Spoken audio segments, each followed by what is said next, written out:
Good morning, students. My name is Gunjan Sharma, and we're gonna do the NCRT exemplar of chapter number 2 of class 12, that is sexual reproduction in flowering plants. आप left screen पे देख सकते हैं NCERT exemplar के सारे questions दिए हुए हैं. ठीक है, तो हमने multiple choice questions very short कर लिया था. Now we gonna do short answer type questions. Short answer type questions में भी we have done till question number 4. Okay, question number 4 तक हम कर लिए थे. तो now let's do from question number 5. Yes, तो क्वेश्चन नंबर 5 बोलता है in the given diagram write the names of the parts shown with lines. ये डायग्राम दे रखा है और इस डायग्राम में लाइंस कुछ दे रखी हैं. ठीक है, तो क्वेश्चन ने बोला है कि इन नेम्स लिखने हैं जहां जहां पे लाइंस दी हुई है. तो सबसे पहले आइडेंटिफाई कि ये डायग्राम किस चीज का है. Can you identify? Yes, so this diagram of monocotyledonous seed. ठीक है, monocotyledonous seed का डायग्राम है ये. एंड इस डायग्राम के अंदर जहां जहां लाइन्स दे रखी है वहां आके हम लेबलिंग करेंगे. तो लेट्स डू लेबलिंग. ओके, सबसे पहले the diagram is of the monocotyledonous seed and सबसे पहला जो ए है, ठीक है, हम ABCD नाम दे देते हैं जहां जहां पूछा है. तो सबसे जो पहला पूछा गया है आपको लेबलिंग, वो है आपकी स्कूटेलम, जो सबसे ऊपर यहाँ पे आपको दिख रही है ना क्वेश्चन में. This is called scutellum. तो स्कूटेलम क्या होता है? Scutellum is that part of the monocotyledonous seed जो फूड रिजर्व करता है.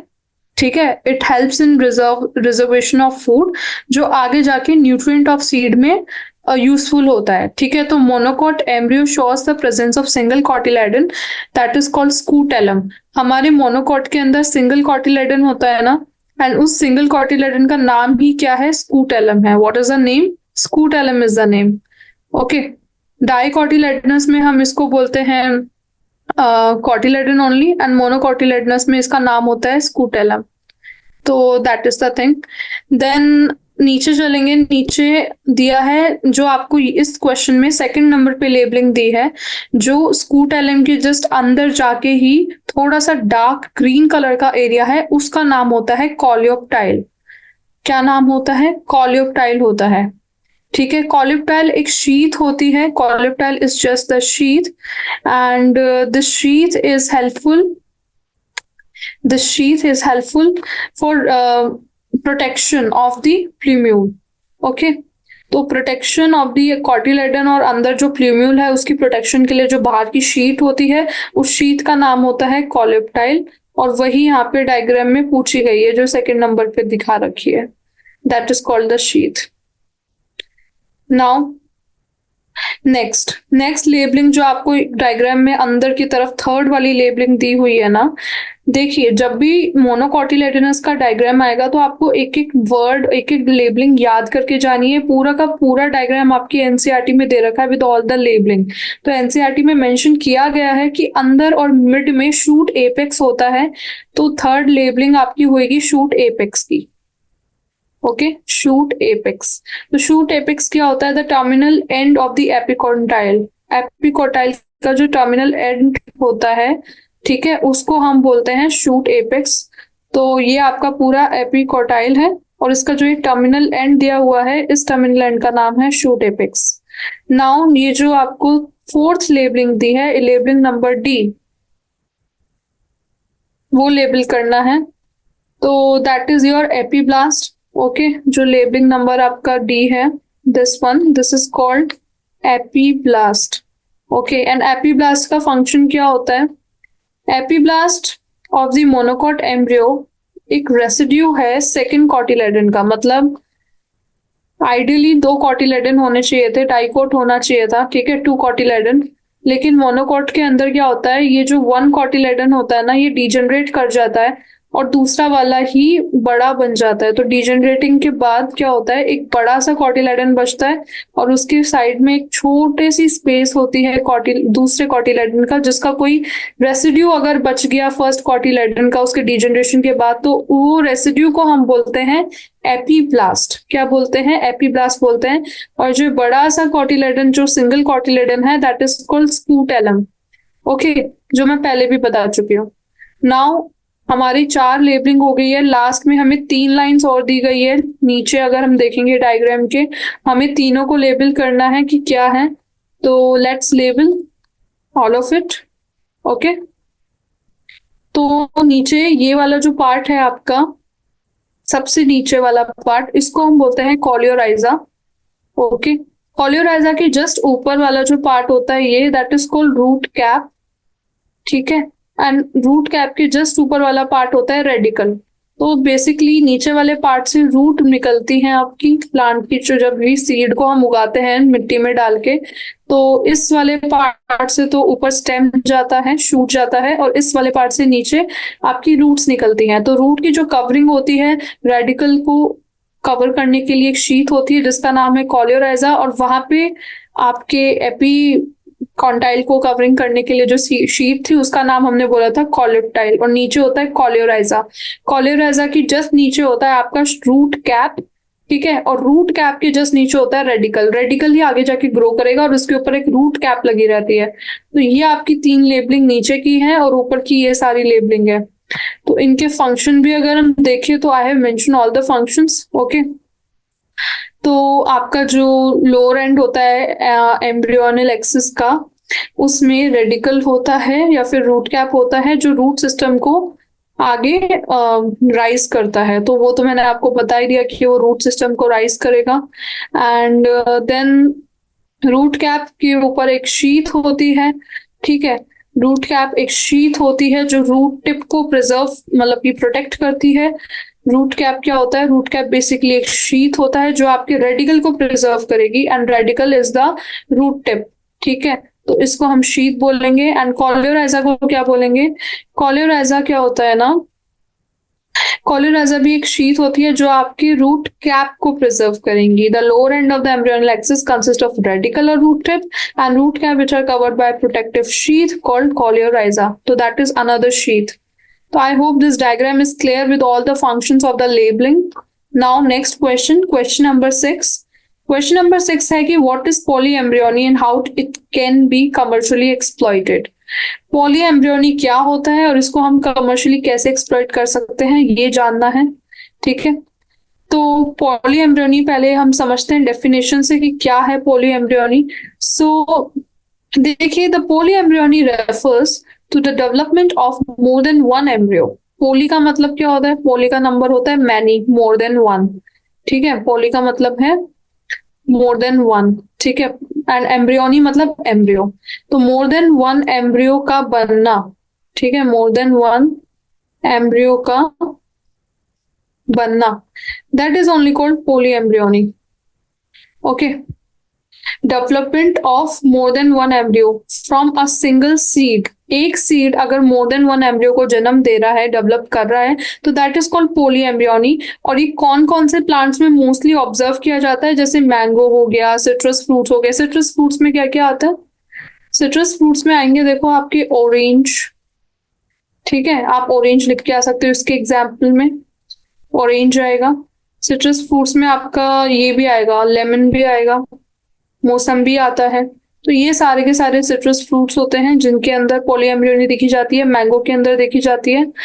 तो क्वेश्चन पूछा है कि व्हाट इज पॉलीएम्ब्रियोनी। पॉलीएम्ब्रियोनी को आप ऐसे डिफाइन कर देना। डायग्राम एक बनाना चाहो तो ये डायग्राम आप बना के आ सकते हो। पॉलीएम्ब्रियोनी में किया कैसे जाता है?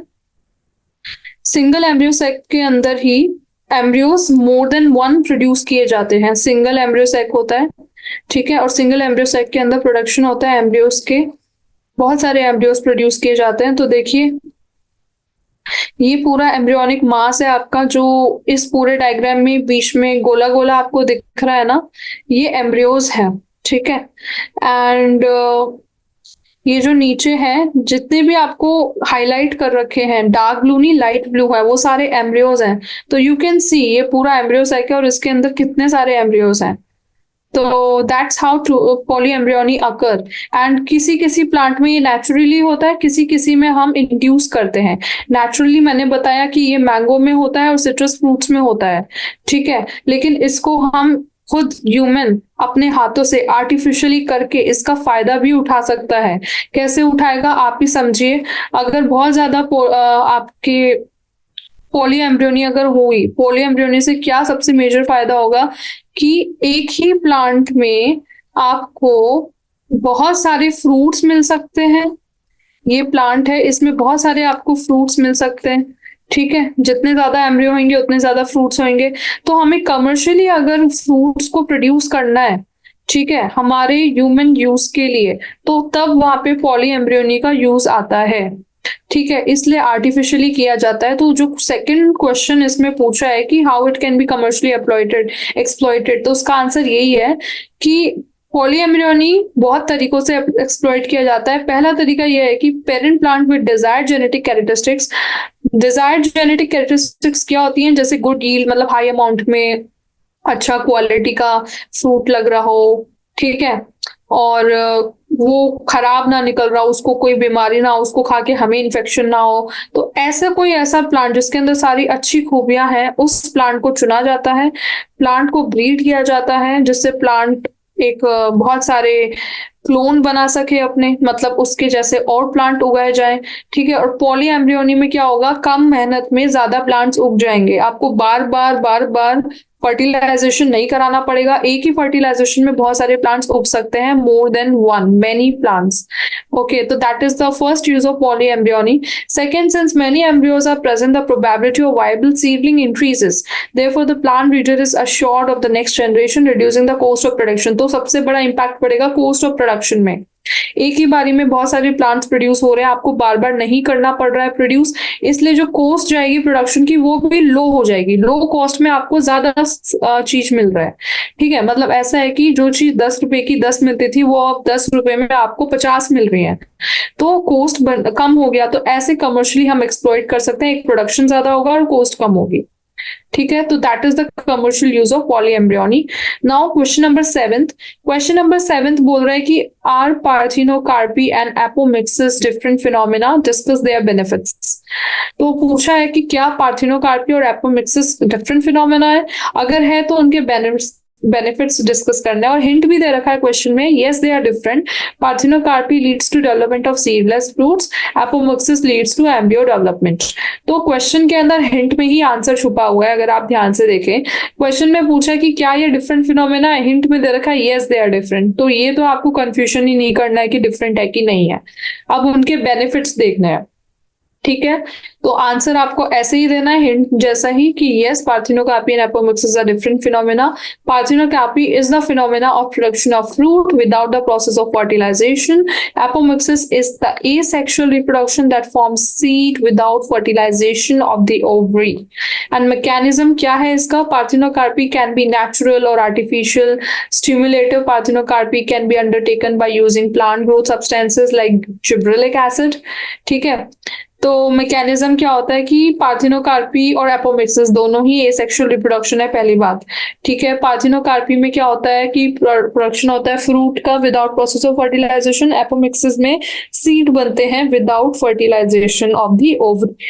तो पार्थिनोकार्पी नेचुरल भी किया जा सकता है और आर्टिफिशियली भी किया जा सकता है, नेचुरल एंड आर्टिफिशियल बोथ।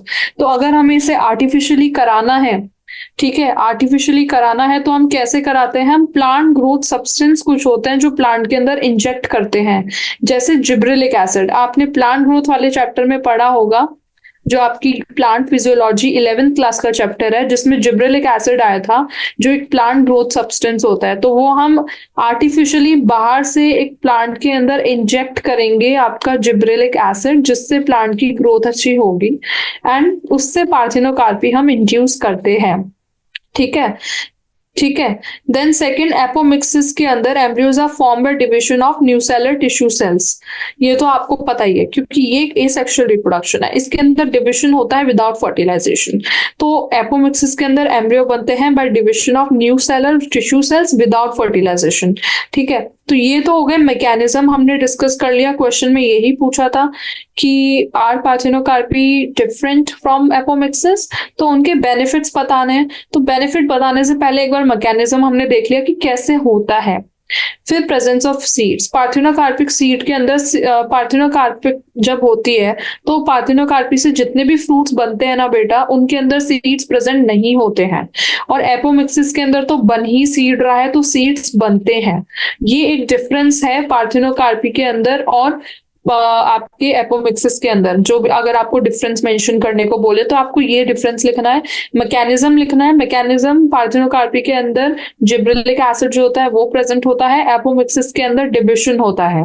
ठीक है। और थर्ड डिफरेंस आप लिखोगे उनके डेफिनेशन का ही है कि पार्थिनोकार्पी में फ्रूट बनता है विदाउट फर्टिलाइजेशन, एपोमिक्सिस में सीड बनता है। फिर समरी यहाँ पे लिख रखी है टैबुलेटेड फॉर्म में। पहले क्राइटेरिया लिख रखा है, देन डेफिनेशन लिख रखा है जो मैंने अभी बताया। ठीक है, डेफिनेशन लिख रखा है। डेफिनेशन वही है, apomixis is a phenomena production of seed. Parthenocarpy में फ्रूट आएगा। ठीक है, यहाँ पे आपका सीड आएगा। फिर उसके बाद मैकेनिज्म भी दे रखा है। मैकेनिज्म भी वही है कि यहाँ पे जिब्रेलिक एसिड है और वहां पे नहीं है। फिर प्रेजेंस ऑफ सीड्स आपको लिखना है कि एक में सीड्स प्रेजेंट होते हैं और एक में नहीं होते हैं। ठीक है, नाउ बेनिफिट्स की बात करेंगे। आपने डिफरेंस मेंशन कर दिया, अब बेनिफिट्स पे आइए। बेनिफिट्स क्या है? तो सबसे पहले बात करते हैं पार्थिनोकार्पी के क्या बेनिफिट्स होंगे।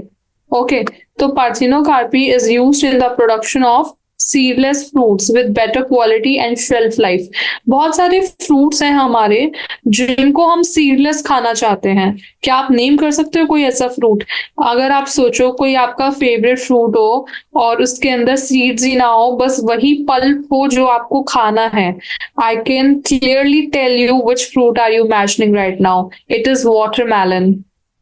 ओके, वाटरमेलन एक वो फ्रूट है जिसके अंदर बहुत ज्यादा सीड्स होते हैं। आप डायग्राम भी उसका ऐसे ही बनाते हो, अंदर सीड्स होते हैं, बाकी पूरा लाल कलर का होता है। बट सीड्स किसी को खाने हैं क्या? सीड नहीं खाने ना, आपको तो वाटरमेलन का पूरा पल्प खाना है। तो अगर हम वाटरमेलन में से सीड को हटा दें, ठीक है, और पूरा का पूरा आपको पल्प मिले, तो आपको टेस्टी लगेगा क्या? वाटरमेलन लगेगा ना। तो उसके लिए हम पार्थिनोकार्पी कर सकते हैं, क्योंकि पार्थिनोकार्पी के अंदर हम फ्रूट्स बनाते हैं पर विदाउट सीड्स बनाते हैं, सीडलेस फ्रूट्स। तो ये एक बेनिफिट है पार्थिनोकार्पी का कि हम सीडलेस फ्रूट बनाएंगे with better quality and shelf life. Second benefit की पार्थिनोकार्पी हेल्प करता है फ्रूट फॉर्मेशन में by flowers which are difficult to pollinate. तो अगर कोई फ्लावर है जिनके अंदर पॉलिनेशन बहुत डिफिकल्ट है, तो वहां पे पार्थिनोकार्पी हेल्प करेगा उस विदाउट पॉलिनेशन उस फ्लावर के फ्रूट बनाने में। तो दो बेनिफिट हमारे पार्थिनोकार्पी के हमने पढ़े। अब हम पढ़ते हैं एपोमिक्सिस के क्या बेनिफिट्स हैं। तो देखिए, एपोमिक्सिस जो है एक वाइडली यूटिलाइज प्रोपगेशन है हाइब्रिड वेराइटीज का। ठीक है, इसके अंदर ये एसेक्सुअल रिप्रोडक्शन होता है जिसमें कोई फर्टिलाइजेशन नहीं होता लेकिन सीड्स बनते हैं। तो जो सीड्स होते हैं हाइब्रिड प्लांट प्रोजेनी के, वो डिजायरेबल कैरेक्टरिस्टिक्स लूज कर देते हैं अगर दोबारा आते हैं तो, क्योंकि सेग्रीगेशन हो जाता है कैरेक्टर्स का मियोसिस के दौरान। मैंने आपको बताया था बार बार मियोसिस होगा, फर्टिलाइजेशन होगा, तो कहीं ना कहीं जो रिसेसिव कैरेक्टरिस्टिक्स होती है हमारी वो आगे जाके एक्सप्रेस होती हैं, तो उससे हमारा जो क्वालिटी है फ्रूट का या फिर प्लांट का वो गिर जाता है। तो उस मियोसिस को रोकने के लिए हम एपोमिक्सिस करते हैं जिससे हमारी क्वालिटी इंक्रीज होती है। तो जो seed of the hybrid plant progeny lose desirable characteristics. ठीक है, बार बार मियोसिस होगा तो डिजायरेबल जो कैरेक्टरिस्टिक्स है वो लूज हो जाएगी, तो क्वालिटी गिर जाएगी।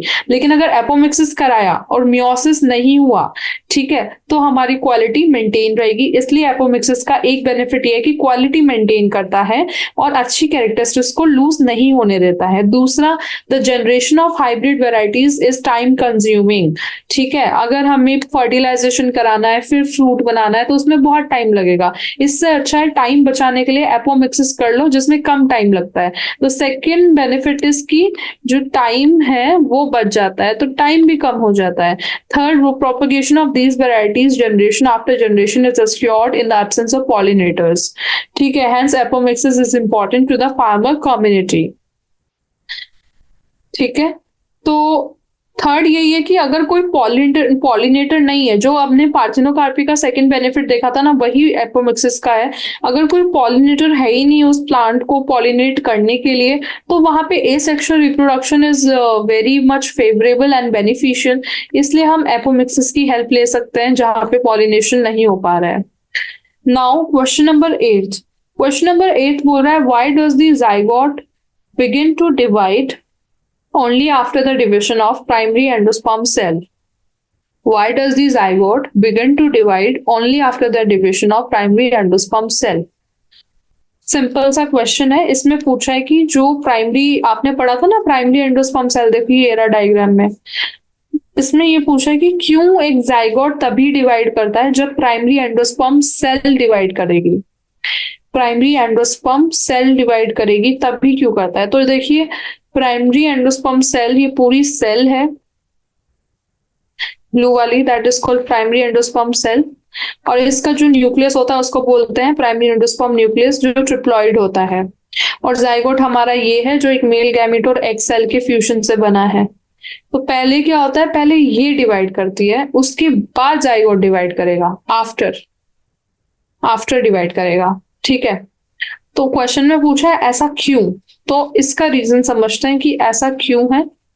ठीक है, जो हमारी प्राइमरी एंडोस्पर्म सेल है वो डिवाइड करके बनाती है एंडोस्पर्म, और हमारा जो जाइगोट है वो डिवाइड करके बनाता है एम्ब्रियो। इसमें कोई डाउट आपको होना नहीं चाहिए, ये एम्ब्रियो बनाएगा और ये आपका एंडोस्पर्म बनाएगा। ओके, नाउ देखते हैं कि पहले एंडोस्पर्म क्यों डिवाइड कर रहा है फिर जाइगोट क्यों। तो इसका बेसिक सा रीजन यही है कि जाइगोट को चाहिए नरिशमेंट। जाइगोट एक बच्चा है जो आगे जाके एक प्लांट बनेगा, एक फ्लावर बनेगा। ठीक है, एक दूसरा नया प्लांट बनाएगा, वो एक बच्चा है जो पल रहा है, तो उसको चाहिए नरिशमेंट। तो नरिशमेंट कहाँ से आएगा, आप ही बताइए।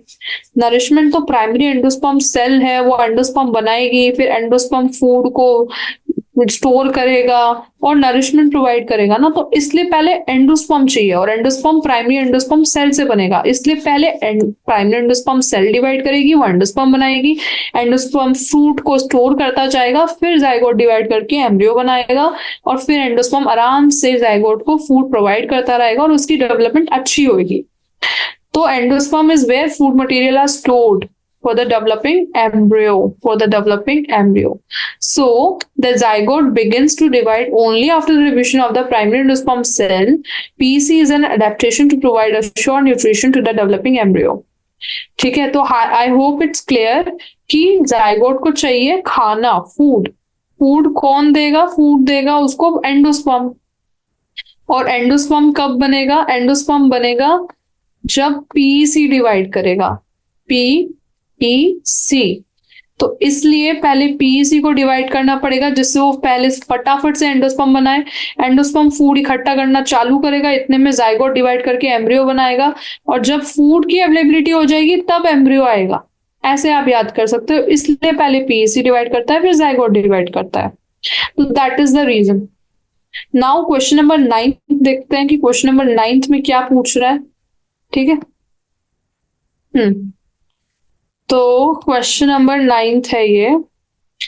क्वेश्चन नंबर 9 पूछ रहा है कि the generative cell of a 2-cell pollen divides in the pollen tube but not in 3-cell pollen, give reasons. ठीक है, तो बेसिकली इसमें पूछा है कि जो हमने जब पॉलन पढ़ा था तो हमने पढ़ा था कि पोलन के अंदर क्या क्या होता है, बताइए क्या क्या होता है। पोलन के अंदर आपकी वेजिटेटिव सेल होती है, आपकी जनरेटिव सेल होती है, और आपकी मेल गैमेट्स होते हैं। ठीक है, तो मैंने ये बताया था पहले पोलन एक 3-cell स्टेज रहती है, 1 2 3। उसके अंदर ओनली जनरेटिव सेल होता है, ठीक है, और मेल गैमेट्स होते हैं, वेजिटेटिव सेल नहीं होता है। लेकिन बाद में जब पोलन स्टिग्मा में रुकता है, स्टिग्मा पे ठहरता है और अंदर जाता है, फीमेल पार्ट के अंदर जाएगा पोलन ट्यूब से, तब वहां पे वेजिटेटिव सेल बनेगी जनरेटिव सेल के डिवाइड होने के बाद। बताया था ना। तो क्वेश्चन में पूछा कि क्यों वो बाद में क्यों बन रही है, पहले क्यों नहीं है। तो इसका रीजन क्या है वो देखिए। इसका रीजन यही है कि हमें डबल फर्टिलाइजेशन करना है। ठीक है, डबल फर्टिलाइजेशन तभी होगा जब हमारे पास 2 मेल गैमीट्स होंगे। ठीक है, 2 मेल गैमीट्स होंगे। तो रिक्वायरमेंट है ना, रिक्वायरमेंट के बारे में आप लिखना, the process of double fertilisation can take place only when 2 male gametes are released. बात सही। These male gametes are formed by the mitotic division of generative nucleus found in pollen grains। और ये जो दो मेल गैमेट्स बनते हैं ना बेटा, ये आपके जनरेटिव सेल ही बनाता है। जनरेटिव सेल जो होता है वो माइटोटिक डिविजन करके दो मेल गैमेट्स बनाएगा। तो उस टाइम पे टू सेल pollen grain होता है। Usually the pollen grain is shed at the two cell stage. A two cell mature pollen consists of one vegetative cell and one generative cell. It forms the pollen tube when it lands on the stigma of another flower. The generative cell then divides in the pollen tube to produce two male gametes for the execution of double fertilization. ठीक है, but not in the three cell pollen। उसके बाद diagram देखिए, diagram ये है कि ये आपका वेजिटेटिव सेल होता है, ये आपका जनरेटिव सेल होता है। मेन जो है वो बड़ा सा वेजिटेटिव सेल रहेगा, साइड में छोटा सा जनरेटिव सेल रहेगा। तो ये टू सेल pollen grain है। नॉर्मली तो टू सेल pollen grain ही शेड होता है, बाद में जाके डिवाइड करके फोर सेल बन जाता है वो। तो अभी के लिए तो टू सेल ही रहता है, ठीक है। तो generative cell of two cell pollen divides in the pollen tube but not in three cell pollen। Give reasons. उसके बाद थ्री सेल pollen grain में क्या क्या रहेगा? In some species pollen grain are shed off at the three cell stage. तो the pollen grain contains one vegetative cell, two male gametes। The male gamete are formed by the mitotic division of the generative cell.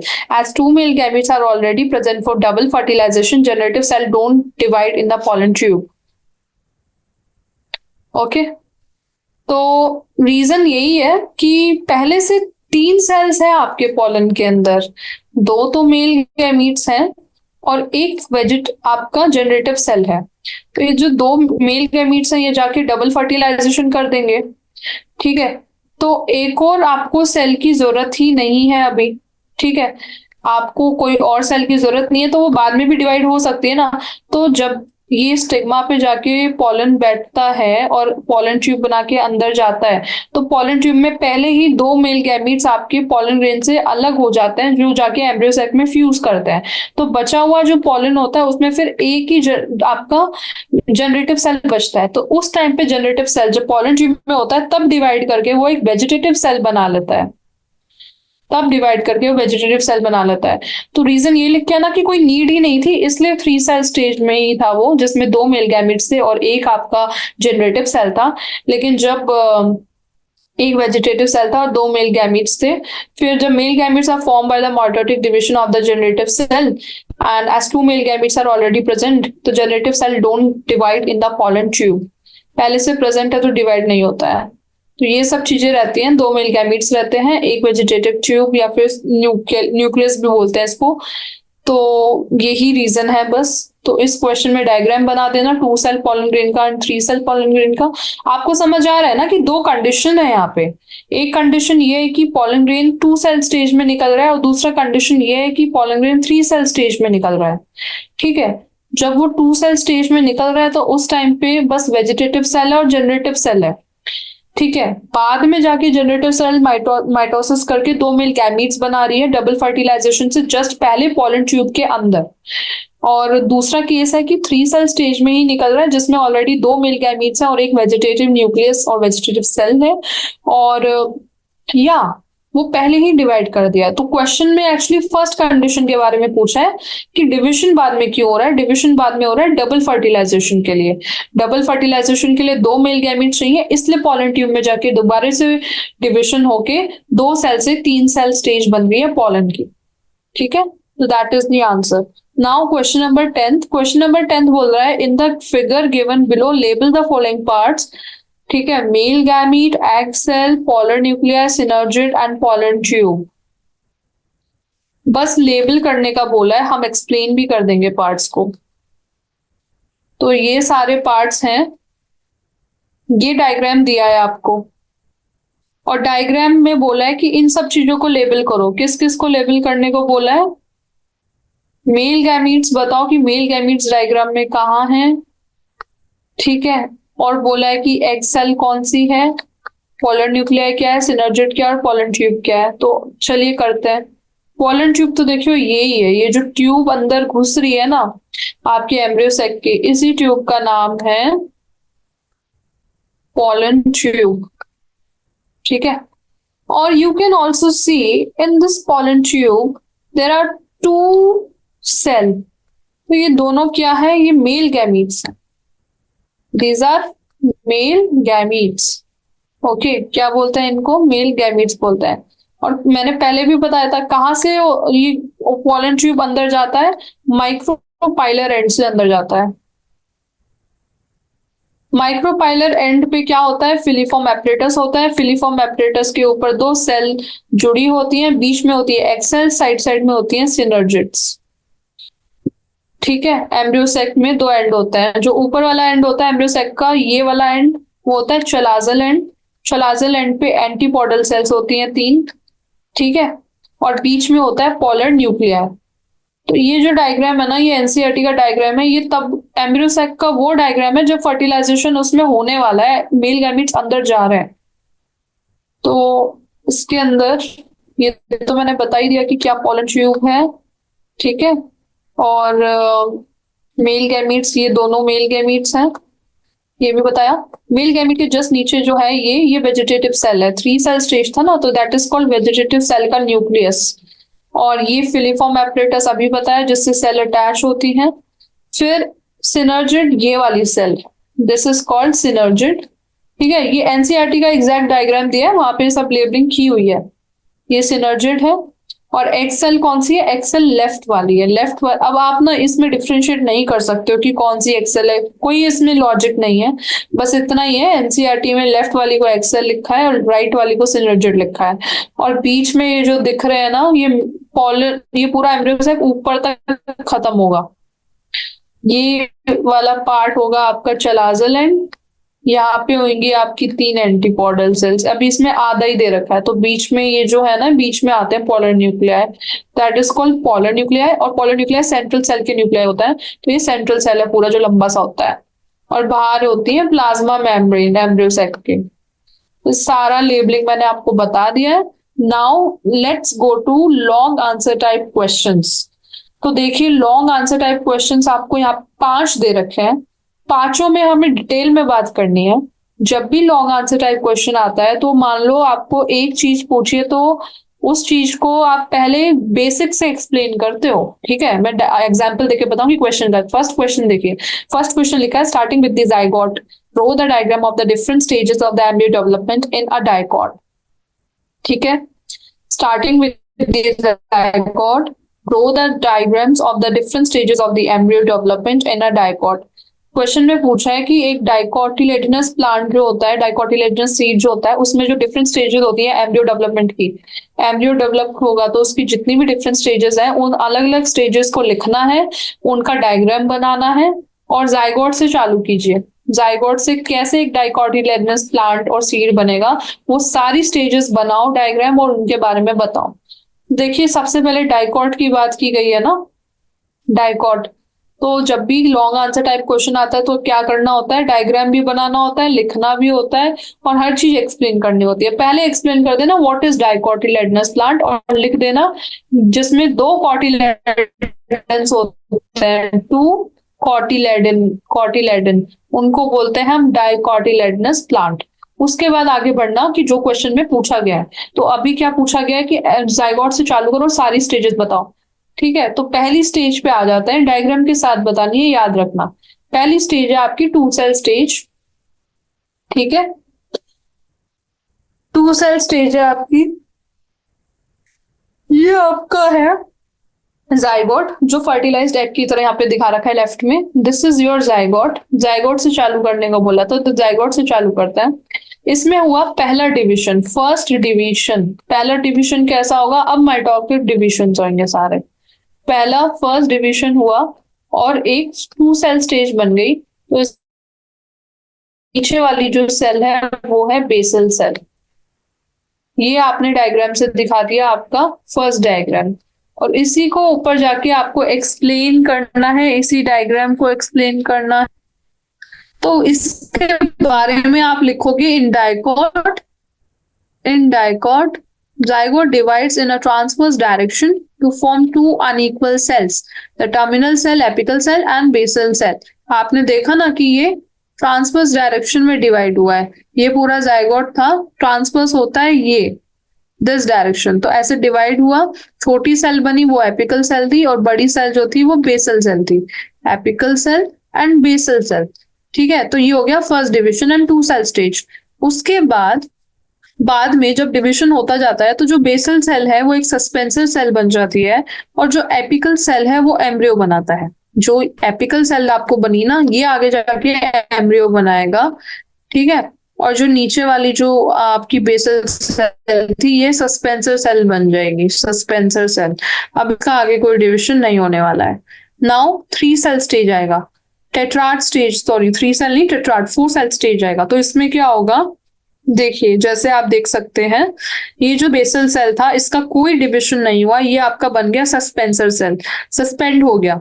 ठीक है, ये आपका पूरा basal cell. जो apical cell था उसका ये पूरा डिविजन हुआ। ठीक है, सबसे पहले इसने बनाया टेट्राड स्टेज जिसमें चार सेल आई।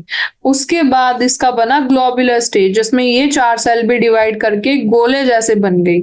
यही आगे जाके एम्ब्रियो बनाएगा, एम्ब्रियो है ये। तो ये देखिए, globular shape embryo, the terminal cell divides by the vertical division forming four cell shaped embryo, tetrad shape embryo. तो ये जो टर्मिनल एपिकल सेल थी ये वर्टिकली डिवीजन हुआ। इसमें वर्टिकल कैसा होता है, ये जैसे सेल होती है इसमें वर्टिकल ऐसा डिवीजन हुआ। ठीक है, दोबारा दो बार हुआ, तो दो बार डिवीजन हुआ तो टेट्राड स्टेज बना। टेट्राड स्टेज में और वर्टिकल डिवीजन हुए तो ग्लोबुलर बना। ग्लोबुलर में बहुत सारे सेल्स आ गई। तो ये पूरा एम्ब्रियो का डेवलपमेंट चल रहा है। तो पहला तो octant stage, now each of the four cell divide transversely. तो पहला वर्टिकल डिवीजन हुआ, दूसरा ट्रांसवर्स डिवीजन हुआ। सॉरी, पहले होगा फर्स्ट डिवीजन होगा वर्टिकल डिवीजन जब टेट्राड बनेगा, और जब टेट्राड बन जाएगा उसमें होंगे ट्रांसवर्स डिवीजन। ट्रांसवर्स डिवीजन से बनेगा आपका ग्लोबुलर स्टेज। तो ये आपको मेंशन करना है, ग्लोबुलर एम्ब्रियो स्टेज एंड आपका ऑक्टेन टेट्राड्स। इस चीज को मेंशन करने के बाद हम आगे बढ़ेंगे और आगे आएगा अब हार्ट शेप एम्ब्रियो। अब ग्लोबुलर से टर्न ले लिया उसने हार्ट शेप में, ये ग्लोबुलर था, अब ग्लोबुलर से वो बना हार्ट शेप में। ठीक है, हार्ट शेप में आपके दो कॉटिलेडन्स डिवाइड होने लग गए। ये हो गया एक कॉटिलेडन, ये हो गया दूसरा कॉटिलेडन, और बीच में आया आपका शूट एक्सिस। शॉर्ट नहीं है, शूट है, this is called shoot axis. ठीक है, तो इसको बोलते हैं हम हार्ट शेप्ड एम्ब्रियो स्टेज। कौन सा shape embryo stage, heart shape. पहला था टेट्राड, फिर आया ग्लोबुलर, अब आया हार्ट। उसको डिफाइन करोगे फिर आप, तो इसके अंदर आउटर 8 सेल जो थे वो एपिडर्मिस बना लिए, inner 8 cell cotyledon, hypocotyl and plumule बनाए। सस्पेंसर सेल तो टर्मिनल फॉर्म हाइपोफाइसिस बनाया। सस्पेंसर सेल जो बेसल सेल था वो हाइपोफिसिस बन गया। ठीक है, हाइपोफिसिस क्या करेगा, रूट बनाएगा। ऊपर वाला जो सेल है जो हार्ट शेप में बीच में है, यहाँ पे शूट एक्सिस बना, ये आगे जाके स्टेम बनाएगा। नीचे बेसल सेल है, वो बेसल सेल आपका हाइपोफाइसिस बनाया, ये रूट बनाएगा, ये रूट बनाएगा, ये शूट बनाएगा। ऐसे आपका एम्ब्रियो का डेवलपमेंट हो रहा है, डाइकॉट का। देन मेच्योर एम्ब्रियो बना, last stage. Last stage is your mature embryo. ये सिलेंड्रिकल थोड़ा सा पोर्शन होता है जो बीच में टिल्ट होता है, यू कैन सी एक पूरा सिलेंड्रिकल पोर्शन है जो बीच में टिल्ट हो रखा है, ये ऐसे। तो ये पूरे आपके दो कॉटिलेडन बन गए जिनमें बीच में देखो स्पेस भी दे रखा है। This is one cotyledon, this is another cotyledon, तो टू कॉटिलेडन तो मतलब डाइकॉट। एंड और भी चीजें हैं, सारी चीजें अगर देखें तो ये आपका प्ल्यूम्यूल है रेड कलर का, यहाँ पे आपका एपिकॉन्टाइल है, ये आपका हाइपोकॉन्टाइल है, यहाँ से आपका रूट बनेगा, यहाँ से आपका स्टेम बनेगा। ठीक है, हाइपोकॉन्टाइल के जस्ट नीचे आपका रेडिकल है, रूट कैप है, यहाँ से रूट निकलेंगे, यहाँ से स्टेम निकलेगा एपिकॉन्टाइल से। ये पूरा एम्ब्रियोनल एक्सिस है आपका। That is the main mature embryo diagram within the seed के अंदर। तो इसको एक्सप्लेन करोगे तो बोलोगे the cylindrical portion below the level of the cotyledon is hypocotyl and that terminates at its lower end in the radicle और root tip. The root tip is covered with a root cap, and the portion of the embryonic axis above the level of cotyledon is the epicotyle that terminates with a plumule or stem tip. तो stem tip और root tip, epicotyle में stem tip and hypocotyle में root tip. ठीक है, और ये आपका final diagram है जो एनसीईआरटी में दे रखा है। पहला फर्टिलाइज्ड एम्ब्रियो सैक ऐसा दिखेगा, ये बना देना। फिर बनाना जाइगोट, जाइगोट ऐसे दिखेंगे। फिर बनाना ग्लोबुलर एम्ब्रियो। ठीक है, जाइगोट में टू सेल स्टेज है, ये आपका हो गया बेसल सेल और छोटा वाला हो गया आपका एपिकल सेल। ये बेसल सेल हो गया, ठीक है, और छोटा वाला आपका हो गया एपिकल सेल। एपिकल सेल में अब देखो ये ग्लोबुलर स्टेज दिखा रखा है एम्ब्रियो का, ठीक है, और बेसल सेल तो सस्पेंसर सेल बन गया है।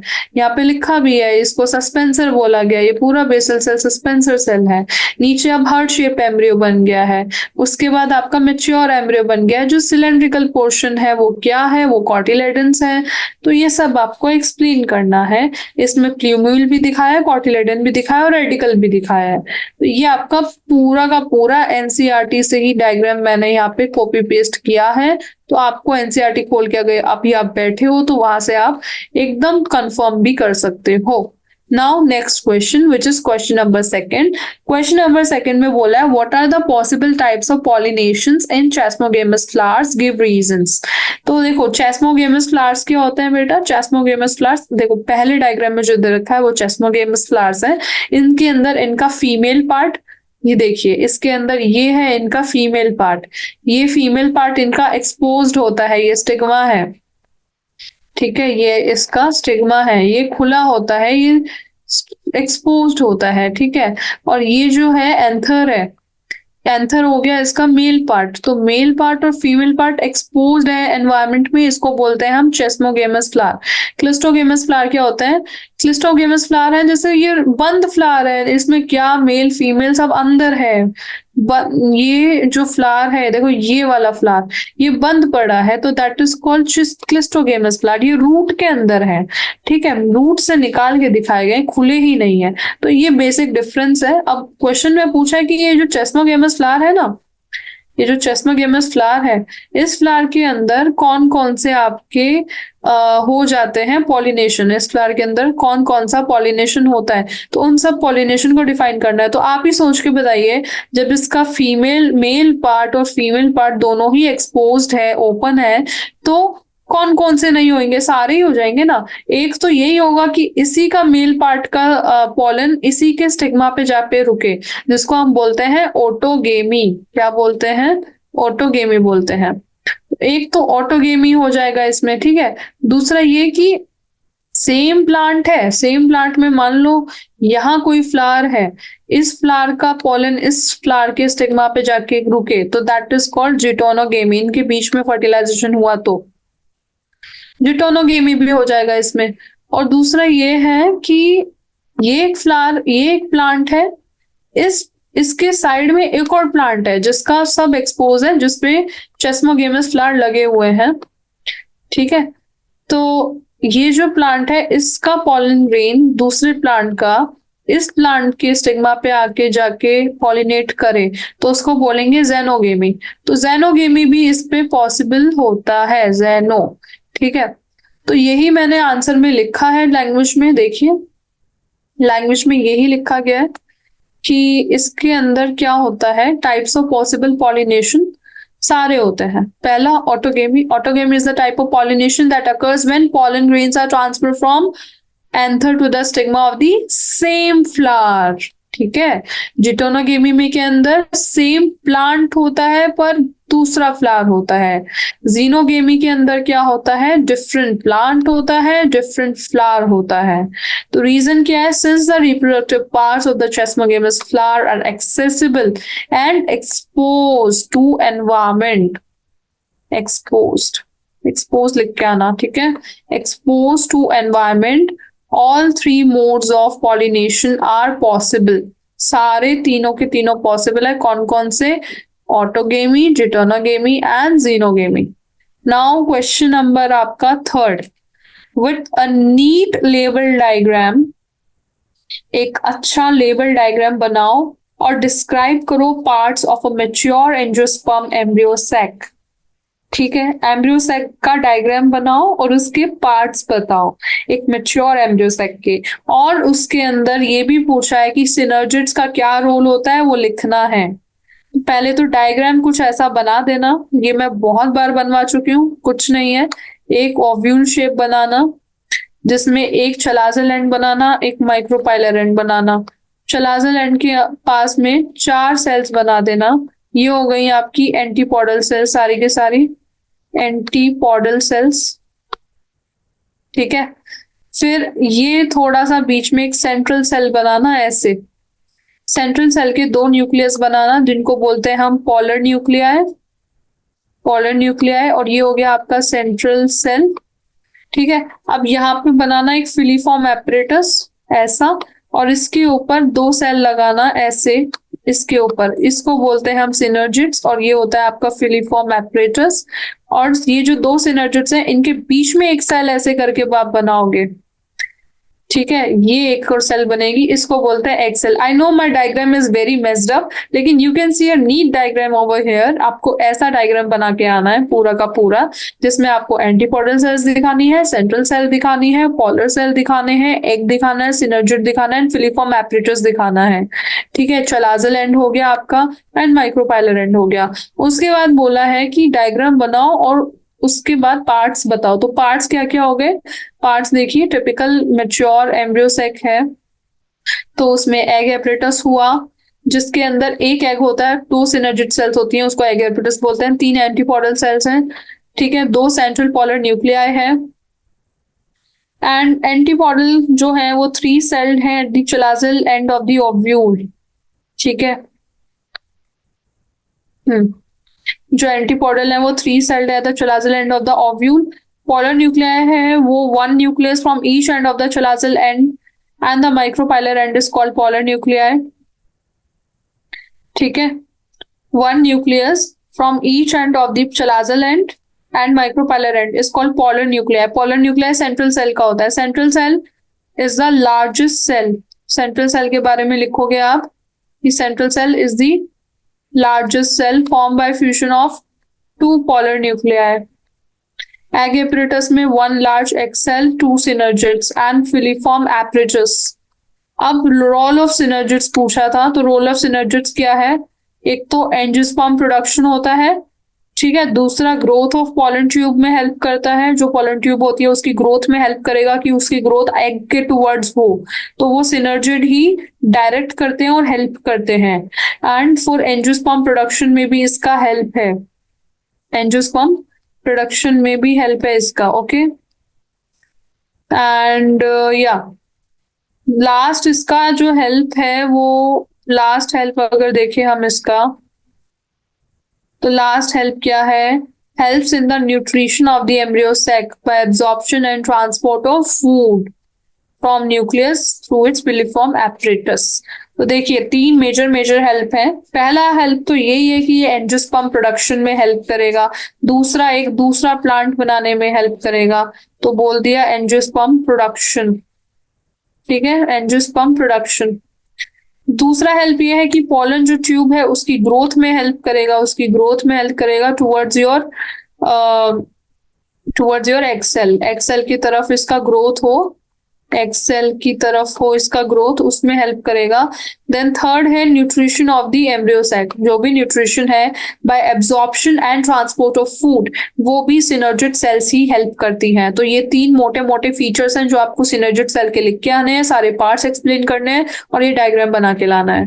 ठीक है, now question number fourth. Question number fourth जो है वो दे रखा है, draw the diagram of microsporangium and label its wall layers, write briefly on the role of endothecium. Microsporangium का डायग्राम बनाना है, उसकी वॉल लेयर्स को लेबल करना है, and then we have to write briefly on the role of the endothecium. ठीक है, तो माइक्रोस्पोरेंजियम के जो डायग्राम है वो तो यही है जो पहले हमने बनाए थे। एम्ब्रियो सैक का सारा आपको स्टेज दिखाना है, ठीक है, यही डायग्राम आपको एनसीईआरटी में दिया हुआ है माइक्रोस्पोरेंजियम का। ठीक है, माइक्रोस्पोरेंजियम क्या है? माइक्रोस्पोरेंजियम एक डाइकोटिलेडोनस प्लांट है, तो उसके सीड का डायग्राम पूरा आपको ये बना के लाना है जो स्क्रीन पे आपको दिख रहा है। ठीक है, तो zygote, then globular embryo, then heart shape and then mature embryo, जिसमें प्यूम्यूल होगा, कॉटिलेडन होंगे, रेडिकल होगा एंड सस्पेंसर्स होंगे। फिर बोला है कि एंडोथीसियम का रोल बताना है। तो देखिए एंडोथीसियम जो है वो डिहाइसेंस ऑफ द एंथर में हेल्प करता है। It is a fibrous layer of cells lying below the wall of the anther in the epidermis। ठीक है, एंडोथीसियम क्या है? देखिए हमने मेल पार्ट पढ़ा था, मेल पार्ट में ये होता है फिलामेंट, ठीक है, जो नीचे से अटैच होता है। फिलामेंट के ऊपर यहाँ पे जो होते हैं ये होते हैं एंथर, और एंथर के अंदर होता है आपके पॉलन ग्रेन्स, और इस पूरे पार्ट को हम बोलते हैं क्या, स्टेमन बोलते हैं। ठीक है, तो माइक एंडोथीसियम क्या होता है, एंडोथीसियम हेल्प करता है एंथर के डिहाइसेंस में। एंथर को डिहाइसेंस क्यों करना है, जिससे पॉलन ग्रेन रिलीज हो, पॉलन ग्रेन रिलीज हो, इसलिए एंथर को डिहाइसेंस करना है। तो उसमें हेल्प कौन करेगा, एंडोथीसियम हेल्प करेगा। एंडोथीसियम क्या होता है, एक फिब्रस लेयर होती है सेल की, जो एंथर के वॉल के जस्ट नीचे होती है। अगर हम एंथर के वॉल को जूम इन करें तो ये पूरा एंथर हो गया। एंथर के वॉल के नीचे एक फिब्रस लेयर होती है। अगर इस लेयर का नाम मैं दूं तो इस लेयर को हम बोलेंगे एंडोथीसियम। क्या बोलेंगे, एंडोथीसियम। और ये वाटर को लूज करता है and maturity and contract and help in the dehiscence of the pollen sac. ठीक है, एंडोथीसियम जो है ये वाटर को लूज करेगा, एंडोथीसियम वाटर को लूज करेगा मेच्योरिटी में। और वाटर लूज करने के बाद क्या होगा ना, वो थोड़ा सा वीक पड़ जाएगा, ठीक है, फ्रेजाइल हो जाएगा, और फिर एंथर को वो डिहाइसेंस कर देगा। तो कैसे करेगा dehiscence, by losing water, by losing water. So they lose water and then it helps in dehiscence. That is called endothecium. It's just the fibrous layer present below the anther layer and helps in the dehiscence of anther. ठीक है, endothecium का ये function है। Microsporangium का अगर diagram बोले तो आपको ये डायग्राम बना के आना है। नाउ लास्ट क्वेश्चन पूछता है, embryo sacs of some apomictic species appear normal but contain diploid cells, suggest a suitable explanation for the condition. ये एपोमिक्सिस वाला क्वेश्चन देखिए बार बार आ रहा है, तो आप एपोमिक्सिस अच्छे से पढ़ के जाएंगे। ठीक है, एपोमिक्सिस पहले भी मैं बता चुकी हूं, दोबारा बताऊंगी। एपोमिक्सिस होता है एसेक्सुअल रिप्रोडक्शन, एसेक्सुअल रिप्रोडक्शन। ठीक है, इसके अंदर no fertilization and no meiosis. Okay, no meiosis. Question में बोला है कि जो एपोमिक्टिक वाले प्लांट के सीड्स होते हैं, एम्ब्रियो सैक्स होते हैं। मान लो एपोमिक्सिस हुआ एक एम्ब्रियो सैक में, ठीक है, एम्ब्रियो सैक में हुआ, वो आगे जाके एक प्लांट बना, और उस प्लांट का अब एक एम्ब्रियो सैक लिया और देखा तो वो एक नॉर्मली दिख रहा है एम्ब्रियो सैक, उसका उस एपोमिक्सिस प्लांट का एम्ब्रियो सैक नॉर्मल दिख रहा है, यस, लेकिन उसके अंदर डिप्लॉयड सेल्स हैं। तो ये पूछ रहा है कि ये डिप्लॉयड सेल्स क्यों है, तो उसका देखिए रीजन क्या है। बहुत ही सिंपल सा रीजन है, आप दिमाग लगाओगे आपको भी समझ आ जाएगा। पहली बात तो मियोसिस हो नहीं रहा है, तो डिप्लॉयड अगर कुछ है तो वो हैप्लॉयड में तो बदल नहीं रहा है। ठीक है, तो it avoid the process of meiosis, it avoids the process of meiosis and fertilization। ठीक है, तो पहले तो एपोमिक्सिस का डेफिनेशन आपको एक्सप्लेन करना है, development of seed without prior fertilization. It is seed not seeing, it's a mistake. Development of seed without prior fertilization is not known as apomixis, और ये कुछ फ्लावरिंग प्लांट्स में दिखता है। तो ये सेक्सुअल रिप्रोडक्शन को मिमिक करता है, पर ये है एसेक्सुअल रिप्रोडक्शन। ये अवॉइड करता है process of meiosis and fertilization and lead करता है embryo development. The offspring produce will be identical genetically. ठीक है, क्योंकि फर्टिलाइजेशन नहीं हो रहा है, सेम सेल डिवाइड कर रही हैं, तो जो भी ऑफस्प्रिंग प्रोड्यूस होंगे वो आइडेंटिकल होंगे। इसलिए क्वेश्चन का जो पहला लाइन है वो इससे जस्टिफाई हो रहा है कि इट अपीयर नॉर्मल ही अपीयर होगा, क्योंकि जेनेटिकली तो आइडेंटिकल है। और embryo sac of some apomictic species appear normal but contain diploid cell due to absence of meiotic division. पहले भी बताया था, due to absence of meiotic division at the megaspore mother cell stage. जो megaspore mother cell stage आती है ना, जो मैंने आपको बताया था, मेगास्पोर मदर सेल होती है, फिर वो डिवाइड करती है, मियोसिस करती है, ये 2n होती है, 2n से फिर मेगास्पोर्स बनते हैं जो n होते हैं, और यही मेगास्पोर आगे जाके एम्ब्रियो सैक बनाते हैं। ठीक है, तो एक्चुअली एमएमसी से जब मियोसिस होके मेगास्पोर बनना था तो एक मियोसिस होना था, और एपोमिक्सिस के अंदर ये मियोसिस नहीं हो पाता है, इसलिए जो आपकी मेगास्पोर रहती हैं वो भी 2n रह जाती हैं, और जो एम्ब्रियो सैक है वो भी 2n रह जाता है।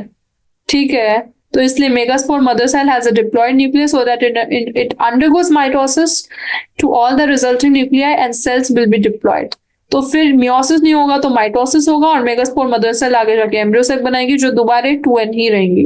तो दैट इज द रीजन कि क्यों एपोमिक्सिस में एम्ब्रियो सेल आपका डिप्लॉयड रहता है। और डायग्राम आप ये बना के आ जाना, ठीक है। ये आपका पूरा एपोमिक्टिक एम्ब्रियो सेल का डायग्राम है जिसके अंदर 2n वाली सेल है, बीच में एक एक्स सेल है और ये आपका न्यू सेलर एम्ब्रियो है। ये डायग्राम आप बना के आ सकते हो एक एपोमिक्सिस एम्ब्रियो सेल का, ठीक है। So thank you so much. This chapter has been completed.